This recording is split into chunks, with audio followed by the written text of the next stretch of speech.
On va commencer avec ces messages qui nous viennent justement depuis le Congo central où un compatriote qui suit généralement régulièrement cette émission nous a écrit pour nous faire part de ce que nous avons analysé dernièrement dû à ce qui est le développement de la République démocratique du Congo. Il nous dit ceci: bonjour, c'est politique. Je suis résident de la province du Congo central, territoire Luozi, alors que nous avons loué ces projets à son début. Je vous informe que tous les 12 sites restants sont non opérationnels. Quant à l'évolution du PDL 145 territoire, les travaux sont stoppés depuis le mois de mars 2026 par l'entreprise de construction Global Innovation SARL et la mission de contrôle du bureau d'études Plamed qui sont là depuis février 2023 et donc poser des questions à ses chefs et au ministère sectoriel. Pourquoi Luozi est abandonné à son propre triste sort et d'interpeller l'entreprise. Merci, bienvenue. Merci de nous suivre et de nous faire part. Les autorités en tout cas sont saisies quant à la situation due au programme des PDL 145 territoires dans la province du Congo central. Merci de nous suivre à travers la République. Nous sommes à Kinshasa, la capitale. Allez, une autre information, c'est aussi la conclusion du sommet Africa Forward. On mis l'accent sur le soutien à la production locale des vaccins, le renforcement des systèmes de santé, la transformation locale des produits agricoles, la construction d'infrastructures numériques souveraines ainsi que la promotion des partenariats équilibrés et mutuellement avantageux. La cérémonie de clôture s'est tenue hier mardi 12 mai au Kenyatta International Convention Center de Nairobi en présence du président de la République démocratique du Congo. Nous citons le premier entre nous, Félix Antoine Tshisekedi Tshilombo. Jules Pitra, bonjour. Bonjour, cher Chris Mukuna. Merci pour, une fois de plus, l'invitation qui nous a été renouvelée. C'est toujours un bonheur, un plaisir pour nous de participer à cette belle, grande et ancienne émission qui nous fait toujours le bonheur de nous inviter pour venir partager l'actualité avec les Congolais de tous bords. Nous saluons tous qui nous reconnaîtront. Ce matin, j'ai fait une fine chandelle à un neveu, Sam Chamala Luzenga, qui fête ses 11 ans. Bon anniversaire à toi, jeune homme. Courage et force à toi. Merci beaucoup, cher Chris. Allez, merci. Bientôt, nous allons célébrer les 2 ans depuis que nous sommes à la participation, soit à la présentation de cette émission, c'est politique. 2 ans, nous allons les célébrer d'ici peu. Nous faisons appel aux partenaires, vous qui voudrez bien nous soutenir avec des gâteaux, des vins. Et donc, n'hésitez pas à contacter nous. Surtout, je lance cet appel à ma grande sœur Sylvie Kassongo Silkas. C'est une des partenaires fiables et puis puissante. Sylvie Kassongo. Donc, il y a toujours célébré 2 ans depuis que toujours présenté l'émission. Moi vin, moi whisky, moi champagne, moi gâteau. Il y a émission Bolinga Mingi, c'est politique et ils allaient bien. Il y a Sylvie Kassongo. Ils allaient parmi Batoupo, le Rocha du Somabo, et les Canabiens. Ça sera les directs. Et puis, nous espérons que ça va bien se passer. Merci à la grande équipe, Germain Kémé. Merci à Paty Salé, les notables d'Engaliema. Merci à nos amis assistants de l'UPEN qui sont là en train d'assister, nous assister ce matin. Allez, je prends John. Je prends John, Germain et John. John, bonjour et bienvenue. Bonjour, merci cher Chris de pouvoir m'associer encore une fois à cet exercice de réflexion que j'ai toujours appelé patrimoine de réflexion parce que nous venons avec le peu que nous pouvons avoir et aussi nous observons et nous gagnons aussi quelque chose en termes de réflexion des autres avec qui nous avons toujours eu le temps de partager avec eux dans ces plateaux. Je m'en vais saluer tout ce monde-là qui est en train de nous suivre à la maison, dans les bureaux, etc. Je salue Maître Corneille Madimba. Je salue également Docteur Patrick Mbouyi. Malheureusement, c'est un gars très intelligent, mais qui me déçoit parfois. Oui, Patrick Mbouyi, docteur, me déçoit parce que c'est quelqu'un de très intelligent dans son domaine.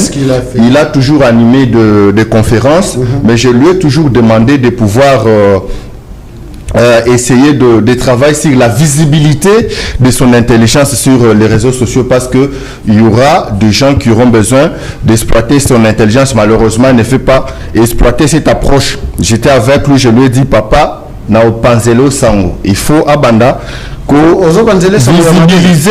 Mais c'est une façon pour moi de pouvoir le pousser à rendre ça visible sur les réseaux sociaux. Quand vous faites des conférences, vous qui êtes intellectuel, je pense que c'est sur base d'un certain contenu. Et ces contenus-là, si vous ne les rendez pas visibles sur les réseaux sociaux, ça sera une lettre morte, alors que nous sommes dans une société qui a besoin de réflexion de tout un chacun. Bien, merci. Ok, merci. Non, je ne voudrais pas ajouter. Je ne vais pas saluer Jean-Claude Tshilumba. Ah oui, je salue. Oublié, hein. Je ne l'ai pas oublié. Heureusement, vous m'identifiez en lui déjà. Je salue le professeur Isaac Jean-Claude Tshilumba, qui est l'autorité morale d'une grande plateforme qui regorge en son sein beaucoup des élus nationaux et provinciaux. Il y a aussi des ministres nationaux, les ministres provinciaux. Là, je cite également son Excellence, Monsieur le ministre des Travaux publics, John Mbanza, qui fait un travail très impeccable, qui est en train de faire voir au chef de l'État que Isaac Jean-Claude Tshilumba ne s'était pas trompé de pouvoir jeter son dévolu sur lui pour qu'il travaille dans ces secteurs-là des travaux publics. Donc, très bien. Merci beaucoup. Allez. Je voudrais ajouter, mais je ne voulais pas... Nous allons voir le doyen en plateau. D'ailleurs, c'est avec lui que nous allons lancer le go du débat en plateau. J'espère que ce débat sera républicain, pédagogique, en même temps aussi.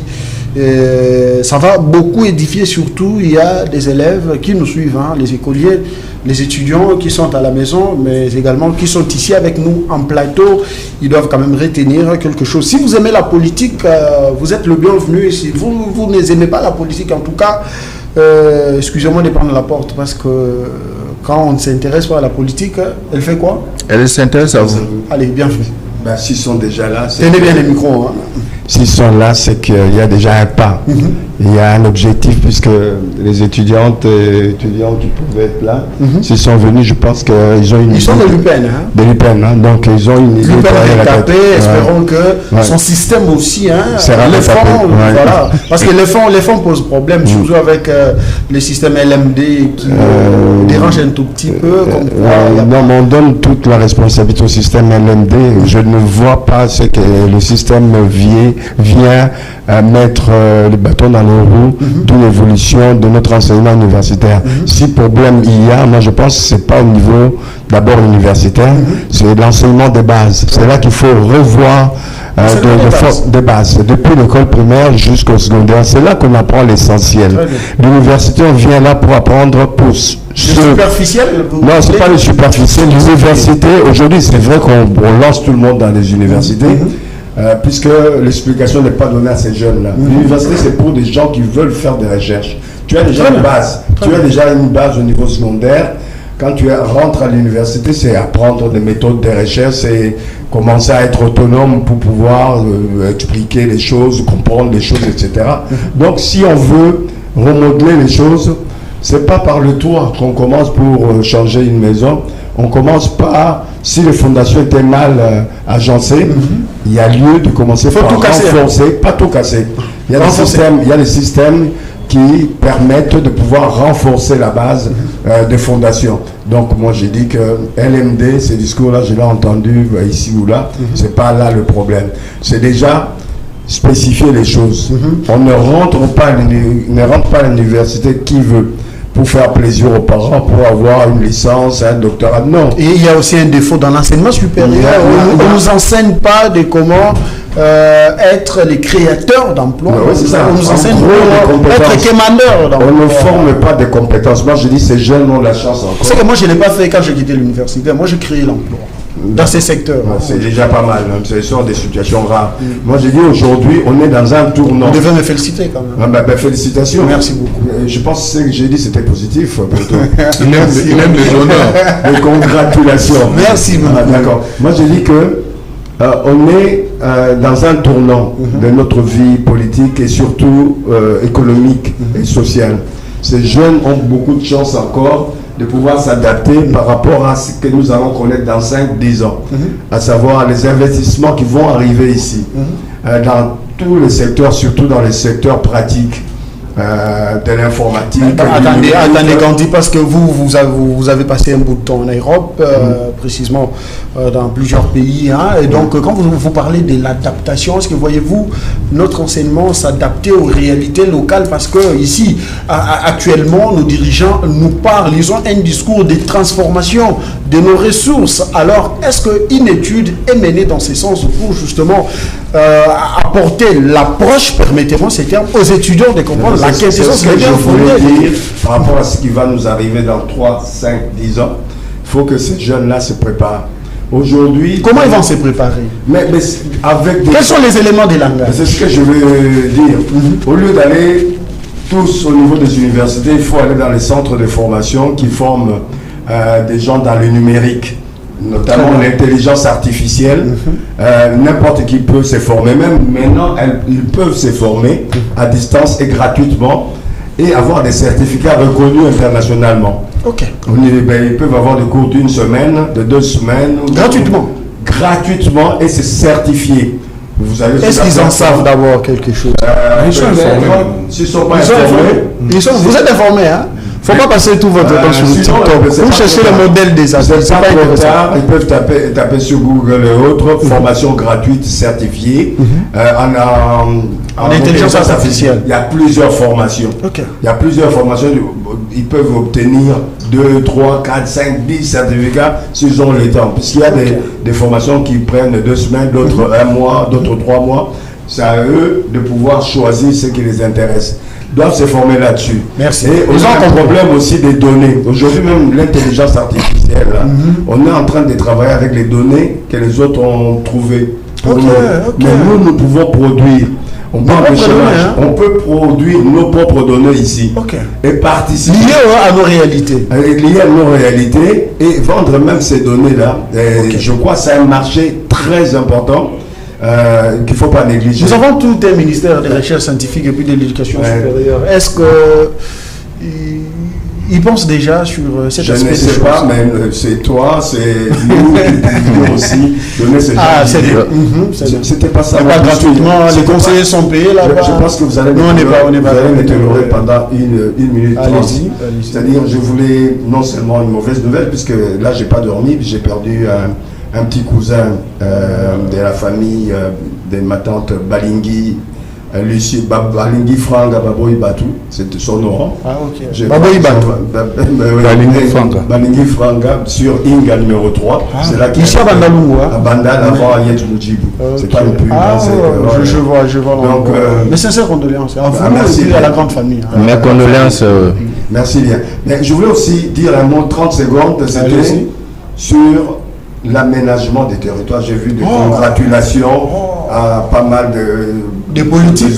Mais là, si j'ai choisi l'aménagement des territoires, il y a Jean-Lucien Mboussa qui est à la tête, vous le connaissez, hein, il y a des gens qui l'apprécient, d'autres non. Vous l'appréciez aussi? Moi, je lui jette des fleurs par rapport à ce qu'il a organisé dernièrement à l'hôtel du Fleuve. Qu'est-ce qu'il a organisé? Il a organisé une table ronde sur l'aménagement des territoires. Vous savez qu'une fois, je l'ai dit... Quelles sont les résolutions? Les résolutions, c'est pouvoir faire en sorte qu'il y ait une synergie entre l'aménagement des territoires, ce qui n'est pas aujourd'hui fait. Pour moi, j'ai toujours dit que l'aménagement des territoires devait regrouper tout ce qui touche à l'aménagement des territoires. Mais si je ne m'abuse, Guy Luando a laissé quand même une loi. Hein, quand on a des réformes aussi. Ils ont travaillé. Qui a bien travaillé par les passés. Oui, puisque la journée, on a travaillé essentiellement sur cette loi, et puis avec des perspectives pour voir concrètement comment on peut faire. Il y a même des structures qui ont été mises en place. Hein? Notamment le FONAT, l'ANACT, etc. Donc, il y a la recherche d'une synergie.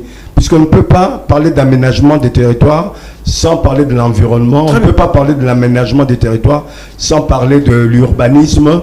On ne peut pas parler de l'aménagement des territoires sans parler de l'habitat. Voire même, moi, j'ajoute les infrastructures, les travaux publics. Il faut qu'il y ait une certaine cohérence. Les affaires foncières aussi. Hein? Les affaires foncières aussi, très bien. Merci bien de me rappeler cela. Puisqu'aujourd'hui, chacun tire la couverture de son côté. Il n'y a pas cohérence, il y a une perte de temps. Donc, il faut une réflexion réellement pour créer une certaine cohérence par rapport à ce secteur de l'aménagement des territoires, qui est un secteur de développement. Alors, voyez-vous tous ces ministères énumérés ici se mettre autour d'une table pour parler le même langage? C'est pour cela que moi, je suis de ceux qui pensent que on doit supprimer l'urbanisme et autres, l'intégrer, que ce soit une direction dans l'aménagement des territoires. Le foncier, pareil. Puisque regardez, par exemple, quand on prend le foncier.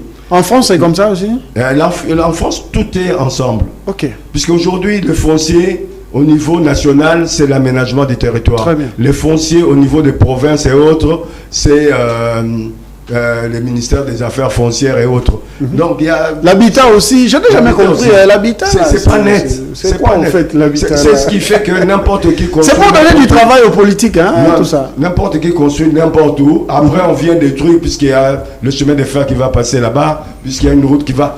Il faut parce qu'il y avait les collecteurs d'eau, chevauchement de loi et puis de compétences. Allez, on va pas la thématique. Donc, on va pas la thématique. Vous avez beaucoup parlé. Non, il faut que le président sache s'il y a lieu de réduire le nombre de ministères, que l'aménagement joue un rôle important là pour notre développement. Allez, c'était Gandhi Kassende. Mesdames et messieurs, je suis croyant, chrétien. L'exemple, l'attitude, le comportement de nos pères, je n'ai pas qualité, mais laissez-moi vous dire que nous laisse perplexes. Nos pères devraient être exemplaires. Nos pères devraient être des modèles. Nos pères devraient être des personnes, permettez-moi de le dire, des personnes à craindre spirituellement. Des personnes respectueuses. Mais apparemment, nos pères se sont lancés dans des histoires sans fin qui salient même l'Église, les corps du Christ. Bon, la Bible nous dit de ne pas condamner. On ne condamne pas la prédication, mais on condamne les comportements liés à la société. C'est-à-dire les questions des sociétés sont maintenant abordées en plein culte. Je ne sais pas comprendre. Est-ce que les hommes de Dieu sont toujours dans la légalité, dans le respect des textes du vin, ou bien nous sommes en train d'assister à une pièce de théâtre sans titre? Jules, vous avez la parole. Ben, c'est une question, c'est une réflexion. Je vais essayer de vous accompagner dans ce que vous dites. Je ne sais vraiment pas très bien de quoi parlez-vous. Mais donc vous en savez quand même. Hein? Vous avez suivi l'échange de nos pères, de l'église du Réveil. Nous allons citer, hein? Ce n'est pas un péché. Il y avait l'homme de 15 diplômes, le pasteur Godet. Il y avait les patriarches Ejiba. Il y avait les patriarches également Mutombo. Il y avait Mukuna, mon père que j'ai salué. Ils étaient nombreux. Et puis, quelque part, ils ont réfléchi autour du changement de la Constitution. Selon eux, la Constitution devrait être changée comme le veut le chef de l'État pour l'adapter justement aux réalités quotidiennes. Il y a un pasteur, jeune par rapport au père, hein, par rapport à nous, hein, on n'est pas pasteur, par rapport au père, qui les a traités des camps des lépreux. Expliquez-vous. Merci beaucoup, cher Chris. Je crois que je ne veux pas tomber dans une polémique improductive. Je dirais même infertile. ce que je voudrais dire ce matin, c'est que j'ai suivi le pasteur Godin Poyi, qui a dit une phrase que j'ai beaucoup aimée. C'est laquelle? Ce n'est pas parce que vous n'en savez rien sur quelque chose que cette chose n'existe pas. C'est profond. C'est très profond et ça dit tout pour moi. Je crois que les hommes de Dieu sont les personnes très importantes dans une société. Ils reçoivent chaque jour le poids de la société parce que c'est vers eux que tous les chrétiens, tous les croyants vont pour, se décharger de tout le poids qu'ils ont de la vie de chaque jour et autres. Donc ce sont des gens qui doivent être mis en avant-plan en matière de politique parce que même un verset de la Bible, je crois, si je ne m'abuse pas, Jérémie 29, 14, qui dit priez pour la ville dans laquelle vous êtes, parce que votre avenir en dépend. Donc je crois que si les hommes de Dieu portent leur casaque là de des pères vers qui le public ou le croyant viennent, c'est aussi à leur charge que de pouvoir d'émettre un point de vue, d'orienter les choses pour que ça aille mieux. Orienter les choses. Orienter les choses pour que ça aille mieux. Parce que, regardez... Et surtout que les chefs de l'État les écoutent. Hein? Mais ils les écoutent. Parce que d'une part, il y a ce qu'on a appelé les politiciens en robe. Vous les connaissez? Ce sont des hommes de Dieu. Moi, je ne les connais pas. Hein? Bon, les gens ici en savent vous quelque chose. Les gens ici en savent quelque chose. Ce sont des gens qui n'ont pas la langue dans leur poche pour émettre des points de vue quant à la marche de la société. Et ça n'a jamais dérangé quiconque. Et personne n'a d'ailleurs amené, de point de vue sectaire ou identitaire pour dire que non, ils sont tous de tel coin, de tel coin. Non, ils donnent leur point de vue. Et les gens sont prêts à suivre leur point de vue. Je ne vois pas pourquoi on en refuserait à un autre groupe. C'est ce que je disais même sur le point de l'étude sur la Constitution. On a comme l'impression que les gens qui ne veulent pas qu'on change la Constitution ne sont pas démocrates pour comprendre qu'il y a des gens qui ont le droit de réfléchir sur la Constitution. Ils ont comme l'impression qu'ils ont l'exclusivité. Quand ils disent qu'il ne faut pas y toucher, donc on n'a pas le droit d'y toucher. Non, pas du tout. Si de l'autre côté, il y a des gens qui peuvent penser, réfléchir sur le devenir d'un pays, encore que la Constitution, c'est le vivre ensemble, c'est le contrat social. Le monde étant, comme j'ai toujours dit, le monde est en train d'avancer, il faudra s'adapter aux nouvelles réalités de la vie du monde. Et donc, moi je crois que s'il faut réfléchir sur la Constitution, le pasteur Godin Poyi a donné plusieurs exemples que j'ai aimés. Même avec Dieu, on a évolué. Quand il n'y avait pas de femmes sur la terre, Dieu n'avait seulement demandé qu'on ne mange pas le fruit de l'arbre qui est au milieu.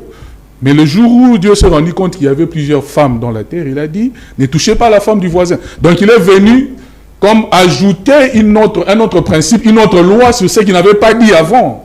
Donc le monde évolue. Donc si nous devons évoluer, nous devons nous adapter à ce qui arrive. Si nous nous rendons compte que cette constitution est obsolète et qu'elle ne tient plus le coup socialement. Plusieurs professeurs l'ont démontré, les politiques, nous devons y réfléchir. Les sociologues. Nous devons y réfléchir. Pourquoi les gens ils veulent dire qu'on veut changer la constitution parce qu'on est en fin mandat? Qui fait mandat? Cher ami, s'il faut prendre 2027, il faut prendre 2028 jusqu'à sa fin. Et puis il faut prendre cette année de 2026 en son milieu. Donc on est au milieu d'un mandat. Et si on lance cette... Pourquoi vous refusez que vous êtes fin mandat? Pourquoi vous le refusez? Mais comment on peut parler d'un... À haute voix surtout. Comment on peut parler de fin d'un mandat alors qu'on est qu'au milieu du mandat? Je ne sais pas la fin. Ça commence par une année, 2 mois ou quoi? On réfléchit. Vous avez à peu près 1000 jours. Hein? On ne peut pas refuser aux gens de réfléchir. Ça, c'est ce que moi, je ne suis pas prêt à gober. L'autre fois, j'étais en train de vous dire, quand vous faites une faute sur la surface de réparation, il y a une vidéo, vous ne pouvez pas refuser à l'arbitre d'aller consulter la vidéo. Ouais. Alors la vidéo, c'est le peuple. C'est le peuple qui va nous dire, il y a faute ou il n'y a pas faute. Donc, vous ne pouvez pas dire aux gens, non, il ne peut pas aller vers lui pour faire ceci ou cela. Donc, ça ne tient pas le coup. Pour revenir à la question de l'Église, je crois que les gens de l'Église sont le premier, ce sont vraiment le premier à pouvoir avoir un point de vue sur la Constitution, comme le font les autres depuis belle lurette, et ça n'a jamais dérangé personne. Et donc je crois qu'aujourd'hui, c'est de nos églises, s'ils ont un point de vue, ils peuvent toujours le passer, et ça ne doit pas déranger, et ça ne peut pas déranger les gens outre mesure. Merci de nous suivre, mesdames et messieurs. C'est les directs de votre émission, c'est politique. Allez, en plateau, 3 invités. pour débattre, partager justement la réflexion, analyser. Le fait reste sacré, mais les commentaires être libres. Et donc, chacun est libre de mettre son point de vue au regard de l'actualité en République démocratique du Congo. C'est la rencontre de pères des églises des réveils qui a déclenché toute cette polémique autour de la révision constitutionnelle, parce que quand nous avons suivi après le pasteur Moïse qui dit il n'est pas contre les changements de la Constitution, mais il tient à ce que ces changements soient apportés au profit de la population. A-t-il tort ou a-t-il raison? Bon, sur base du principe juridique qui voudrait que tout un chacun de nous, les citoyens congolais, puisse avoir le droit de mettre son point de vue, ce qu'on appelle la liberté d'expression, la liberté de penser, je pense que je n'ai rien à lui reprocher. Mais je ne suis pas étonné, de manière globale, du comportement peu recommandé qu'affiche le père des églises. D'une manière générale, vous allez prendre l'église catholique, l'église du réveil, les protestants.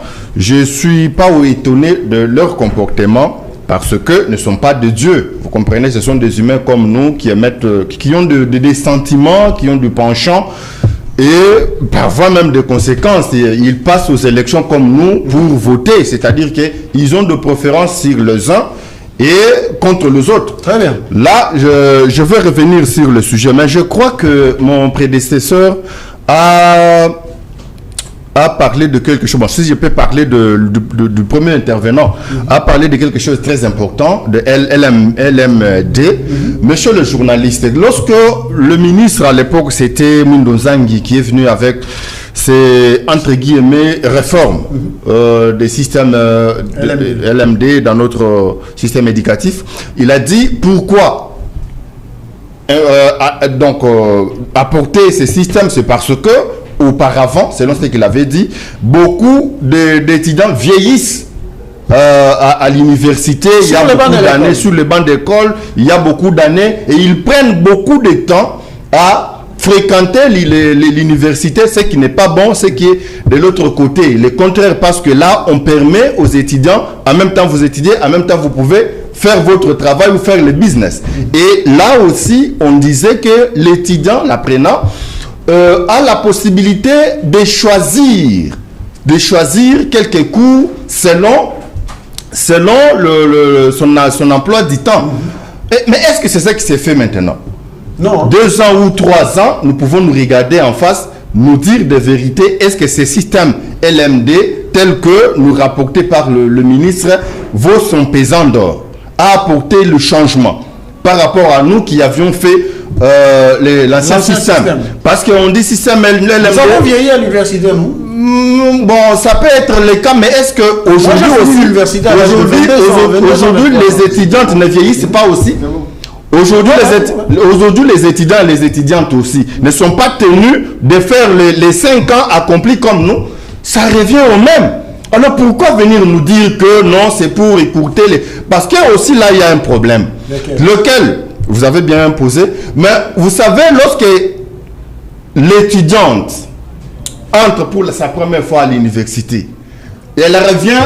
Vous parlez de l'étudiante. L'étudiant ou l'étudiante, c'est la même chose. Vous comprenez? Elle rentre ou il rentre, il dit à ses parents, papa, est-ce que vous savez que moi je peux faire 3 ans et devenir licencié au même titre que l'enfant de notre voisin? Ah, c'est bon, c'est le nouveau système. Et quand l'enfant fait ces 3 ans-là, les papas qui n'est pas bien... Même les professeurs d'université ne parviennent pas à bien expliquer c'est quoi le système.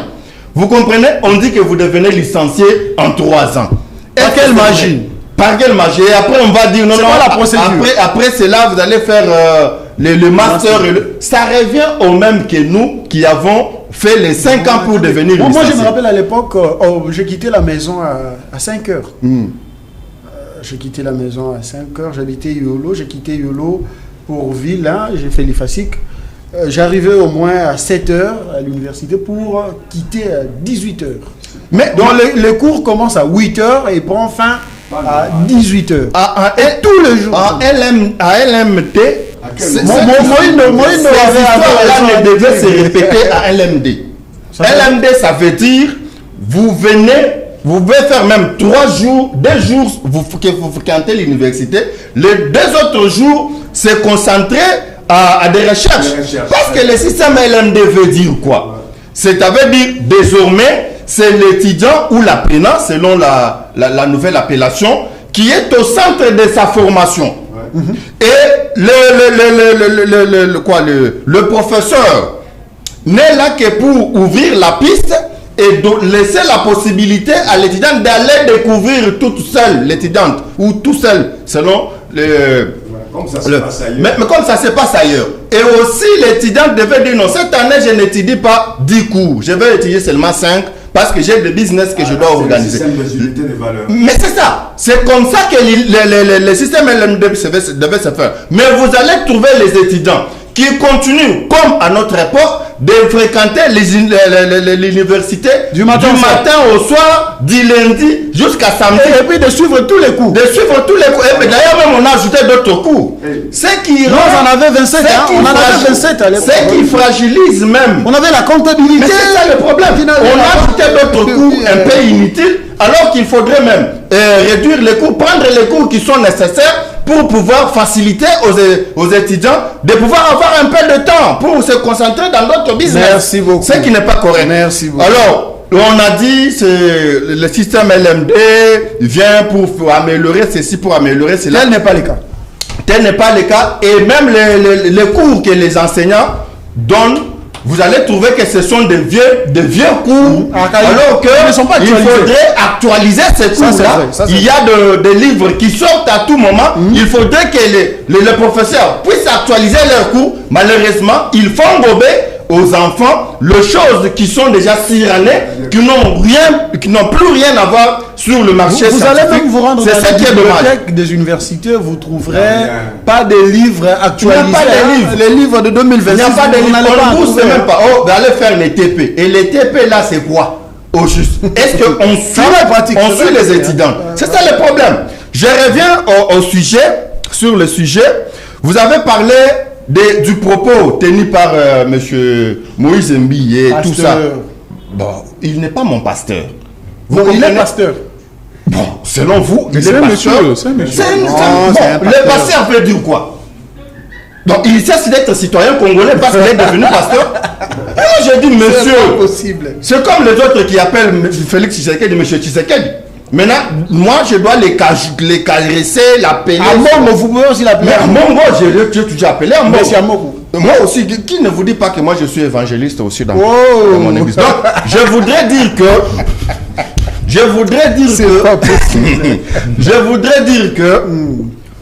Je ne suis pas étonné parce que le comportement de nos pères des églises a toujours été un comportement peu recommandé dans la société.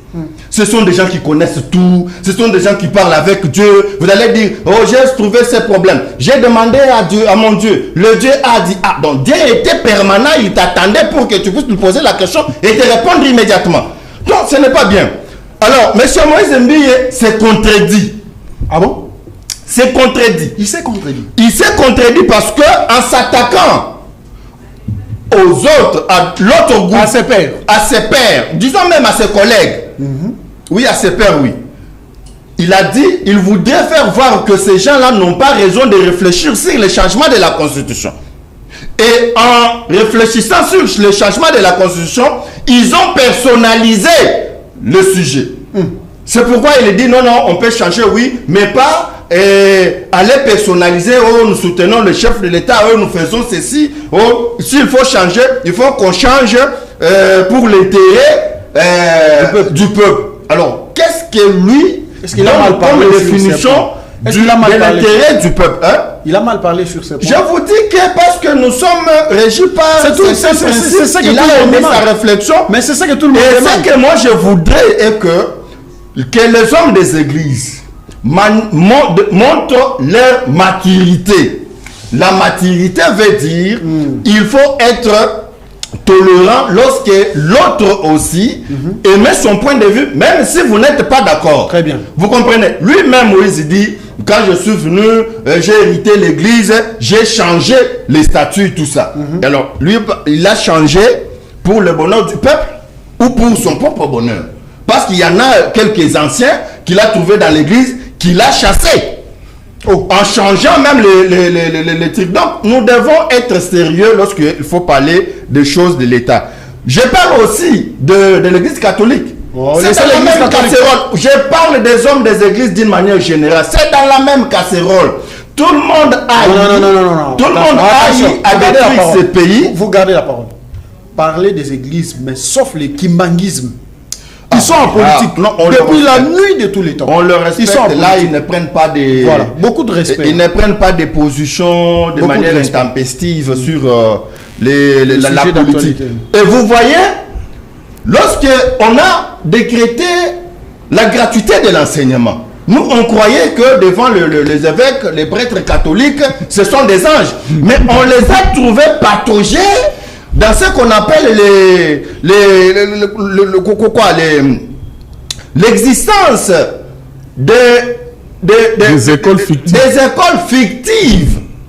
Il y a même des écoles conventionnées catholiques, ça veut dire que ce sont des écoles où on va trouver les enseignants qui sont payés par l'État. Mais ces écoles-là, s'ils les arrêtaient, sont des conventionnés catholiques, mais sur le terrain, ce sont des complexes scolaires.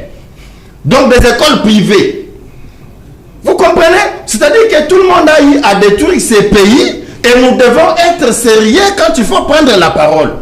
Et vous allez vous trouver un moment qui dit il faut faire les dialogues. Si vous ne faites pas les dialogues, le pays va être balkanisé. Non, vous ne pouvez pas nous imposer à nous une démarche qu'il faut suivre pour répondre à vos appétits politiques. Merci beaucoup. Allez, Gandhi, vous avez la parole.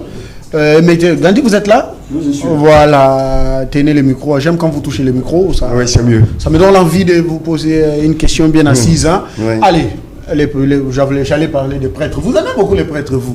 Je parle des hommes, des dieux, hein, des églises, des réveils aujourd'hui.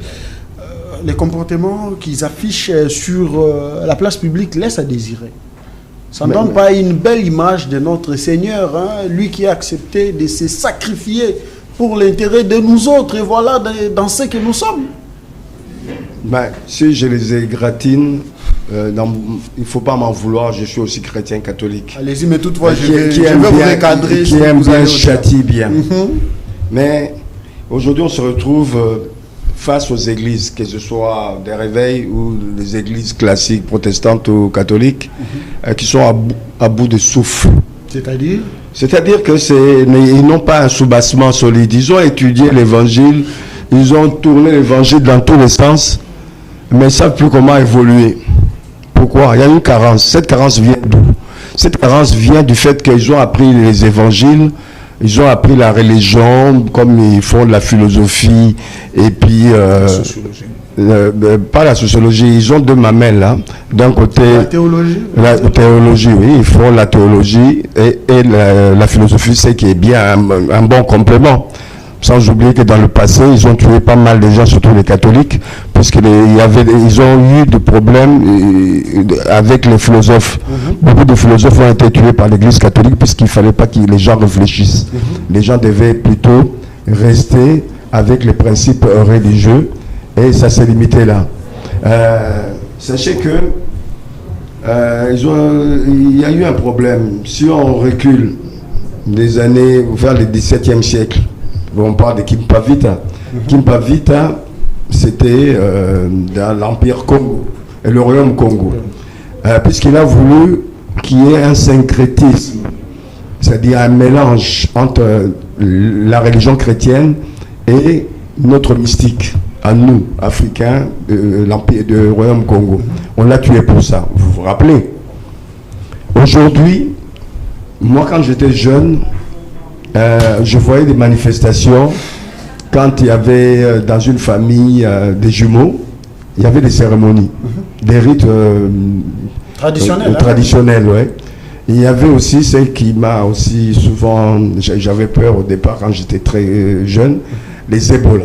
je ne vois nulle part ces cérémonies traditionnelles. Mais il y a un problème. Il y a vraiment un problème très grave. Vous voulez dire qu'on a perdu nos valeurs? On a perdu nos valeurs, on ne peut plus. Aussi. Non, on ne peut plus. On ne peut plus. Mais oui, mais surtout avec les églises évangéliques. Ils ne veulent plus qu'on parle de coutumes, des traditions. Vous parlez des traditions, vous n'avez pas votre place dans ces églises-là. Beaucoup de familles se sont disloquées à cause de ces églises. Jésus lui-même n'a pas aboli les traditions. Hein. Il a laissé les traditions. Hein. Non, mais ils ont leur tradition juive. Leur tradition juive. Jésus, c'est un juif qui faisait partie de l'église des juifs. Jésus n'a jamais fréquenté les églises chrétiennes, puisque la chrétienté est née avec les Romains. Mais on ne dit pas ça aux gens clairement. Il faut vous dire qu'en dehors de Kimpa Vita, quelques siècles après qu'on ait pris des esclaves ici, il y a des gens qui se battent pour pouvoir sauvegarder nos cultures, notamment au Brésil, quand ils font ce qu'on appelle le candomblé, les rites. Au Brésil, c'est un mélange des rites Congo et la chrétienté. Ça, c'est de l'histoire. Allez, revenons à l'histoire qui a son importance. Oui, justement, mais là, je suis perdu. Hein, je suis en train de nager déjà dans les gens qui le fictif et puis fiction. Hein. C'est pas la fiction, c'est une réalité.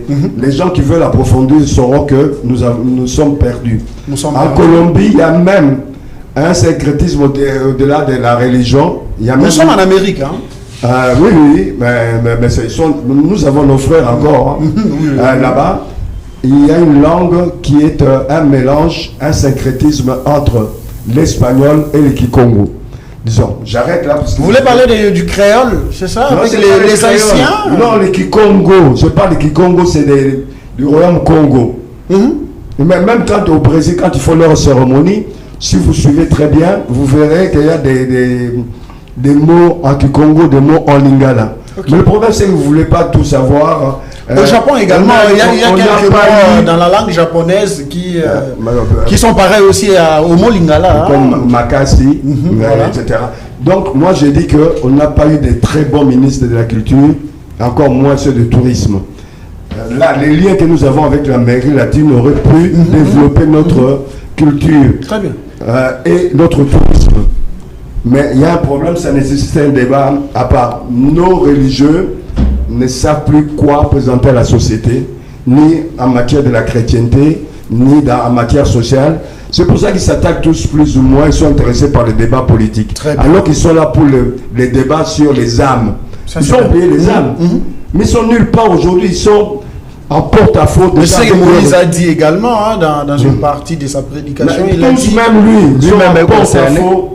Ils sont en porte-à-faux avec même leur propre religion dont ils ne dominent pas. Ils connaissent la Bible, mais ils ne dominent pas ce qu'on appelle la mystique. Derrière chaque religion, il y a une mystique derrière.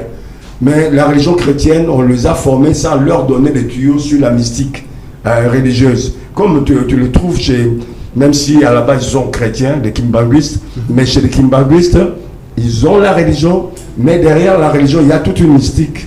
Même dans l'église catholique, il y a ce qu'on appelle l'exorcisme. Hein? Non, mais là, c'est autre chose. Là, c'est autre chose. Mais comment ça, c'est autre chose? Non, c'est pas la mystique dans le sens que je veux savoir, je veux dire. L'exorcisme, ça existe chez les catholiques, mais c'est rare. Ils ne sont pas nombreux à exorciser. Allez, très bien. Nous allons fermer cette parenthèse parce qu'il s'agit de l'actualité. Un troisième mandat pour Félix Tshisekedi. Il a dit oui, si le peuple lui donne, le peuple est favorable quant à ce, il sera partant. Mais de l'autre côté, il y a Pépé qui s'est fâché, il est monté au créneau pour dire que voilà, il n'y aura pas de question des troisième mandats pour Félix Tshisekedi. Pépé qui? Martin Fayulu m'a dit, votre ami. Martin Fayulu est fini. J'ai eu l'occasion, moi, d'être en face de lui, de l'abbé Chollet et de Mouyaya, il y a 2 semaines, à la halle de la Gombe, où RFI avait organisé une émission ici. Il y avait les 3. Et moi, j'étais choisi parmi les intervenants. Je suis intervenu en premier pour leur poser des questions, à savoir, puisqu'ils parlent de dialogue. Surtout lui. Lui qui, Martin Fayulu. Martin Fayulu. Il n'a même plus d'avis en tant qu'homme politique. Il est toujours derrière les prêtres. Et les gens. Derrière l'église. Il n'a pas d'idée personnelle, c'est fini. Moi, j'ai dit, vous voulez les dialogues. C'est une bonne chose. Combien de dialogues nous avons eu dans ce pays? On peut le compter, hein, plusieurs dizaines. Belle question. J'ai dit, ici, en ce moment, aux États-Unis, dialogue. À Doha. En Iran. Non, pas en Iran. À Doha. Et puis, je voulais m'avoir. Moi, j'ai encore mon esprit. Voilà. Même en Afrique, ici, il y a eu en Angola Plusieurs dialogues. Moi, j'ai dit, il y a eu des doublons, des triplons, des quadruplons, des quintuplons. Moi, j'ai dit, mais on va où? Ils étaient désemparés, hein, échaudés. Il était même en soutane pour l'émission là. Oh. Ouais, comme par hasard, souvent moi je le vois en civil, mais ce jour-là, je pensais que c'était la télévision, c'était pas la télévision. Peut-être bien que c'est passé aussi au niveau d'autres plateformes, notamment où il y a des images télévisées, etc. Mais ils étaient désemparés, les deux. Martin Fayoulou, puis Abécholé. Désemparés. Et Mouyaya, qu'est-ce qu'il a dit? Mouyaya, ça allait dans le bon sens. Ça le confortait. Ça le confortait, il était à l'aise au milieu. Moi j'ai dit. Alors, a-t-il tort, Martin Fayoulou, de refuser le troisième mandat pour le troisième mandat, c'est qu'ils n'ont rien à faire. Un homme politique, c'est pas pour le développement économique, social de son pays. Il est reconnu pour ses réformes proposées, des belles réformes surtout. Si Félix Tshisekedi l'a reconnu. Non, revenons à l'histoire. Quand il a été candidat au niveau des présidentielles, qu'est-ce qu'il a dit? Si moi je passe président de la République, au bout de 2 ans, j'organise les élections. Je réorganise les élections. Mais parce qu'il voyait déjà sa élection. À partir de quelle constitution? C'était mal organisé. À partir de quelle constitution il allait réorganiser les élections? Il est le commandant suprême. Le chef de l'État est le commandant suprême. Si vous êtes son porte-parole, vous le défendez. Ah mais non, je reste dans la légalité. Aujourd'hui, qui est le garant? Félix Tshisekedi. Donc il est en droit, pas seul, mais avec le peuple. Qui est plus important, plus souverain que le peuple? Personne. Ni même les juristes là qui disent on ne peut pas, etc. Non. Mais de bons juristes allaient réfléchir autrement. C'est pour ça qu'il ne faut pas laisser la nouvelle constitution dans les mains de ceux qui se disent constitutionnalistes. Pourquoi? Il faut diversifier les gens, des intervenants pour pouvoir mettre en place une nouvelle constitution. C'est-à-dire les prêtres catholiques, les pasteurs, les journalistes, la société. Heureusement pas tous les juristes, heureusement pas tous les constitutionnalistes. Vous avez réfléchi. Non, je vais finir là. C'est pas tout le monde qui dit qu'on ne peut pas changer. Comment on ne peut pas changer puisque le peuple souverain qui avait approuvé cette constitution par référendum, c'est le même peuple qui peut aussi, comme le président l'a dit, avec justesse, demander à ce qu'on puisse changer, ou modifier ou changer. Donc on ne peut pas ne pas accepter cela. Advienne que pourra, si le président décide avec le gouvernement et l'Assemblée, ou alors si 100 000 Congolais signent une pétition, ça sera changé. Pourquoi changer? Je vais finir. Puisque changer pour changer, ça n'a pas de sens. Changer, ça veut dire qu'on puisse essayer de revoir. Mais il y a déjà une loi sur le référendum qui a déjà été déposée à l'Assemblée nationale. C'est pas par hasard. Il n'y a pas de fumée sans feu. Ça a été déposé. Donc ils veulent juste avoir les soubassements. C'est la légalité. La légalité, ça sera fait. C'est pour changer le mode de gouvernance. On a besoin de 500 députés à l'Assemblée. On a besoin du Sénat. Je ne pense pas. Les assemblées provinciales? Les assemblées, ça sert à quoi? Ça sert plutôt à dilapider les biens publics. Puisque quand il y a de l'argent dans un gouvernement... Lapider, vous dites? Dilapider. Le trésor public. Dilapider. Vous êtes trop fort aujourd'hui. Comment? Vous comprenez ça, c'est pas bien. Allez, je vous retire la parole. Nous sommes quand même pas de à la fin. Il nous reste 8 minutes. Je vous donne 3,5. Moi, je garde 1 minute pour... 3,5, ça fait 7 ans. Allez, 1 minute, j'ai des annonces quand même. Tu étais fort en mathématiques. Non, même pas. J'étais nul. J'étais nul. Alors, Martin Fayoulou qui dit... il est en colère d'ailleurs contre un 3e mandat de Félix Tshisekedi. L'homme de vérité des urnes. Il a réclamé son pouvoir en 2000 combien? En 2019. Il réclame ensuite en 2023. Et aujourd'hui, vous voulez aller au-delà. Bolingi papa yabato kufatoni. Quel papa doit mourir? Ah mais justement, ce que vous faites, c'est des plus légal là. Vous faites vos 2 mandats et vous partez. Mais comment ça? Attendez, M. Fayoulou n'est plus crédible sur la scène politique congolaise. Mais M. Fayoulou s'était servi d'un certain poids qui lui avait attribué. Nous connaissons tous l'histoire, on ne va pas rappeler ça aujourd'hui. Aujourd'hui, M. Fayulu, c'est pratiquement un menu fretin sur la scène politique du Congo. Est-il capable de mobiliser, disons, 1000 personnes quelque part ici à Kin? Est-il capable de le faire aujourd'hui? Si moi-même je mobilise 1000 personnes, pourquoi pas Fayulu? Je ne pense pas. Il y avait combien de journalistes de presse? Il n'y a plus de crédibilité. Oui, il avait fait appel aux journalistes. Il n'y a plus de crédibilité. Cher Chris, laissez-moi le dire, le marketing politique, c'est mon monde. Je suis un peu spécialiste en marketing politique. J'essaie une chose, c'est qu'une certaine ancrage, une certaine crédibilité doit être travaillée par l'homme politique. Mais malheureusement, nous nous sommes rendus compte qu'aujourd'hui, très redondant, changeant je vais dire, des discours. Aujourd'hui, il a un discours, demain il en a un autre, et puis après, de plus en plus, le peuple congolais, qui hier était immature politiquement, devient de plus en plus lucide. Il comprend qui est véridique et qui est, excusez-moi le terme, aventurier. C'est lui qui vient oser des histoires et essayer de changer d'avis à tout moment. Donc je crois que M. Fayulu aujourd'hui ne pèse plus. Il ne pèse plus, comme l'a dit mon aîné ici. Aujourd'hui, il n'a plus de discours que se cacher derrière la vie des politiciens en soutane qui sont ses collègues. Malheureusement, gloire à Dieu pour la vie démocratique du Congo. Oui, ce n'est pas un prédicateur. Non, ce sont des politiciens, mais en soutane. Okay. Donc lui, le politicien, ce sont ses collègues. Et ils partagent leur point de vue ensemble. Malheureusement, ils ont rencontré un béton. Quelqu'un qui a décidé que cette fois-ci, les choses ne se feront plus comme en tout temps. Il fallait créer des conciliabules. À l'issue de ces conciliabules, il fallait sortir un gouvernement où chacun devait venir manger.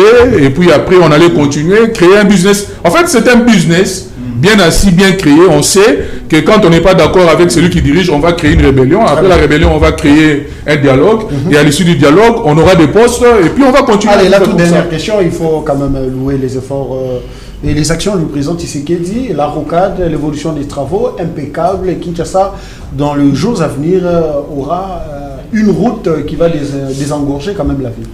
Non, mais c'est dans le lot de plusieurs réalisations qu'est en train de faire le chef de l'État. Et d'ailleurs, il est fait sans souci. Et d'ailleurs, même en matière d'université, il a dit qu'on est en retard. On est au 5e ou 6e alors qu'il en faut 15 ou 20. Donc, il est en train de faire de grands travaux. Peut-être pas cette génération, la génération qui viendra, quand nous serons en train d'étudier, nous tous, nous nous rendrons compte qu'il y a quelqu'un qui a sorti le Congo d'un gouffre dans lequel il s'est retrouvé. Et aujourd'hui, il l'a mis sur l'orbite.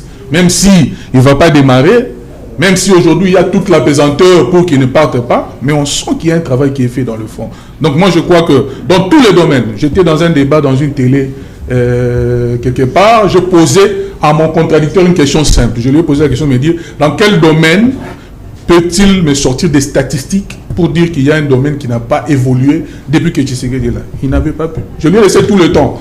Dans quel domaine? Un seul domaine où il a vu qu'il y a des choses qui n'ont pas avancé. La production locale. Dans presque tous les domaines. Locale, là, je te donne l'exemple de Kanyama KCC. Qui dit mieux? Avec ce qui a... Bukaralo, tu sais qu'il y avait une grande mafia là-bas. Mais justement, il faut voir les choses autrement. Hein, non mais... Pourquoi pas ne pas donner on n'est pas obligé... général Kassongo Kabouik pour... Ben ça va venir. La dernière conférence de gouverneurs a donné des orientations quant à ce. On va voir ce qui va arriver parce que Bandounou, c'est un grand grenier de la République. Mais des travaux sont faits dans tous les domaines, cher Christ. Vous pouvez même fermer... Moi, tel que je suis là, je peux même fermer mes yeux. Donne-moi un domaine, je te donne des réponses. L'électricité, hein. C'est fait. On a des installations qui sont venues de Zongo, qui sont arrivées. Mais on n'a pas besoin du courant à Kinshasa, moi. Non, le courant. En fait, il y a eu tellement de magouilles dans le domaine. Oh, arrêtez ça. Il n'y a rien là. Vous ne pouvez pas me croire. Comment ça? Il y a beaucoup de sous-traitance. Mais il est là, nous dormons dans les noms. Vous avez vu que même l'aéroport international a souffert d'une coupure de courant. Pourquoi? Parce qu'il y a des sous-traitances et donc il faut qu'on essaie d'agencer les choses dans ce domaine-là, mais en termes de production, il n'y a pas commune mesure entre ce qu'il y avait et ce qu'il y a aujourd'hui. Merci. Allez, John, on va commencer avec ce créneau de Martin Fayulu qui refuse un 3e mandat pour Tshisekedi, même si le peuple le veut. Lui dit non, l'homme a fait ses 2 mandats, hein, ses 2 mandats, 10 ans. Il doit partir. Le 2e mandat est en cours. S'il vous plaît. Il ne faut pas déranger les journalistes. Tshisekedi lui-même l'avait dit, passer autant d'années à la tête, d'une république, c'est fatigant. Et aujourd'hui, apparemment, c'est comme s'il est en train de faire naître en lui ce goût-là, de se pérenniser aux affaires. Oui, que M. Fayoulou parle de non au troisième mandat, je pense que c'est de son droit en tant qu'opposant, mais il faudra étendre son pouvoir d'influence au niveau de la population parce que tout se joue de ce côté-là. Mais je voudrais tirer une conclusion sur ce que moi je parlais de l'Église. Je demande aux hommes des églises. Oui, non, je sais. Je demande aux hommes des églises de se retirer de la politique. C'est vrai, les uns vont dire non, la politique a toujours accompagné le pouvoir en évoquant un verset biblique qui dit priez pour vos autorités car votre quiétude en dépend. On a parlé de prier, pas les accompagner, commencer à soutenir leur vision dans toute autre chose. Donc, je demande aux hommes des églises de se retirer. Également, à l'église catholique qui a toujours dit, non, nous avons toujours été contre le pouvoir, comme si ça devient un verset biblique en disant, même dans la Bible, l'église a toujours été contre le pouvoir. Mais c'est comment? Dans la Bible, c'est lorsque le pouvoir intercale l'évangélisation de la parole de Dieu que l'Église et le pouvoir ne s'entendaient pas. Ce n'est pas pour commencer à entrer dans les carreaux politiques. Et quand l'Église catholique dit non, nous sommes dans notre mission sociale de l'Église, la mission sociale de l'Église c'est quoi? Commencer à insulter les dirigeants, commencer à critiquer les dirigeants tous les jours? Non, la mission sociale, c'est-à-dire vous devrez avoir des champs cultivés pour permettre à vos fidèles d'avoir de s'approvisionner et de faire gratuitement autre chose. Même pas gratuitement, mais à moindre coût. Mais nous voyons qu'ils étaient en train d'exercer, de commercer avec les écoles et tout ça. Je reviens au niveau de Martin Fayoulou, mais je ne voudrais pas... Vous n'avez qu'une minute. Je ne voudrais pas personnaliser. Je parle de l'opposition tout entière. Vous voyez ce qui se passe en France, avec Jean-Luc Mélenchon et Jordan Bardella, vous sentez que les opposants se préparent déjà et commencent à vulgariser leur projet de société.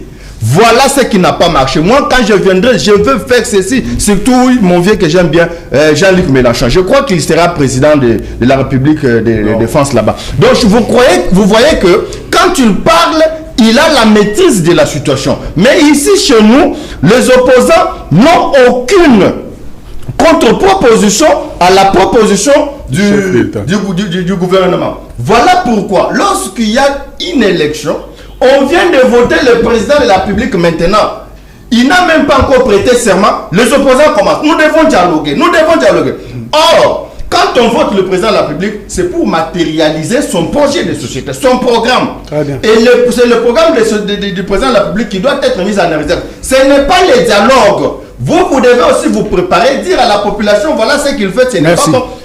C'est ça ce que nous allons vous proposer. Mais lorsqu'on vous pose la question sur la guerre, comment vous comptez terminer la guerre alors que Tshisekedi, par rapport à ce que Tshisekedi, la démarche de Tshisekedi, ils n'ont pas de solution à donner. Si ce n'est qu'insulter le gouvernement des tribalistes, le gouvernement de ceci, ce qui est infantile. Merci. Donc nous allons demander à la population congolaise, le chef de l'État a été clair sur ce sujet.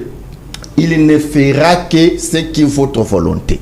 Si vous voulez que le chef de l'État continue avec le troisième mandat, c'est à vous. Il s'est remis à vous. Comme le chef de l'État respecte beaucoup sa population. Allez, et c'est la volonté de la population. Permettez-moi quand même de donner cette information à la population.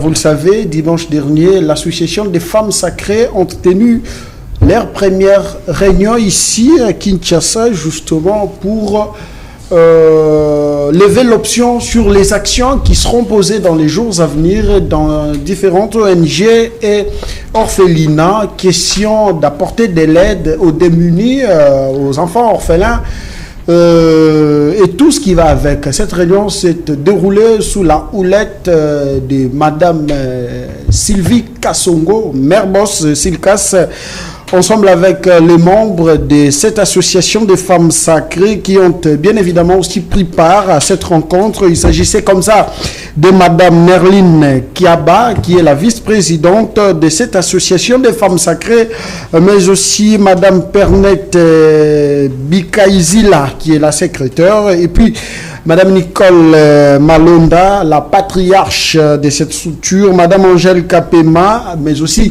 Madame Nadine Mavinga, autrement dit Nana la Douce, qui était parmi les femmes qui ont pris part à cette rencontre. Madame Sylvie Zaïna, Madame l'Honorable, elle était là présente, mais aussi Madame Patricia, la digitale Mokonzia Etienne, Madame Jolie Soukama, la fille de Maman Souzi, elle était parmi les participantes, parce qu'il s'agit de dames, mais enfin Madame Paola Aigle-Royal, elle était là. Madame Nathalie Ngoma, la banquière, était là. Allez, retenez, cher Kino, que association, il y a des femmes sacrées, des femmes des valeurs. Sous la houlette, il y a maman présidente Sylvie Kassongo Silkas, banda koleka na ba orphelinat na ba ONG pour porter soutien dans bano bazali kozanga bilamba, surtout na période eleko o ya elanga bakobemela bino ba tricot, tout ce qui va avec pour protéger bana na ba malili na ba maladie ya mike ezalaka lié na fraîcheur na moupépé et tout ce qui va avec. En tout cas, mère boss maman Sylvie Kassongo, merci d'accompagner la population congolaise. Je n'oublie pas également aussi ma grande sœur Suzy Kassongo, Ballon d'Or. Merci de nous avoir suivis. Moi, je voudrais vous faire des éloges, vraiment. Vous êtes très professionnels. Vous comprenez, cette chaîne, on a toujours dit, c'est chaîne pour pouvoir, mais sur ces plateaux, vous n'avez jamais recruté les gens qui viennent insulter les opposants. Vous comprenez? C'est très bien, vous êtes très professionnel. Mais ce que nous voyons sur d'autres plateaux, vous voyez quelqu'un qui donne la possibilité à un communicateur de pouvoir insulter le chef de l'État, et les journalistes sont en train de chercher le buzz. Vous comprenez? En riant tout ça, ce n'est pas une très bonne chose. Beaucoup. Ils sont bas. Et vous avez toujours recruté le meilleur pour participer dans votre émission. C'est moi de vous dire merci, hein, parce que quand je vous appelle, vous êtes toujours disponible pour nous.